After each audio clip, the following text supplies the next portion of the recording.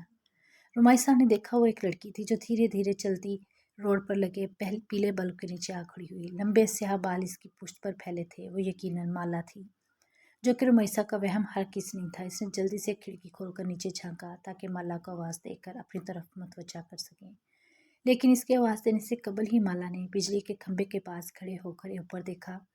اتنی دور سے بھی رمیسا کو لگا کہ مالا اسے دیکھ کر مسکرا رہی تھی۔ مالا کی مسکراہٹ میں نہ جانے ایسا کیا تھا کہ رمیسا خوفزدہ ہو کر تھوڑا پیچھے ہٹی، جبکہ اسی پل مالا پلٹی اور سست قدمی سے چلتی قبرستان کے اندر داخل ہو گئی۔ اس کے اندر داخل ہوتے ہی فضا میں پھیلا اندھیرا مزید گہرا ہو گیا۔ رمیسا نے آنکھ پھاڑ کر چاروں طرف دیکھا، وہ قبرستان بالکل خالی تھا۔ اف میرے خدا! خوف کی ایک جھرجھری نے اسے اس طرح اپنے لپیٹ میں لیا کہ وہ کھڑے کھڑے زمین پر گر گئی۔ زمین پر گرتے وقت مالا کے الفاظ اس کے کانوں میں گونج رہے تھے، بارش کی بوندیں میرے جسم پر آگ کی طرح برستی ہیں۔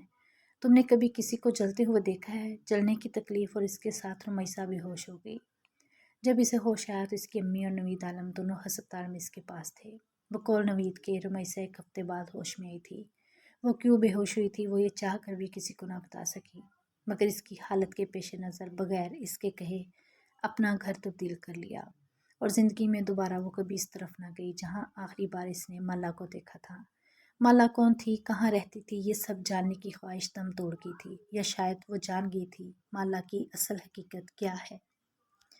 ویڈیو پسند آئے تو چینل کو لائک کریں اور سبسکرائب کریں۔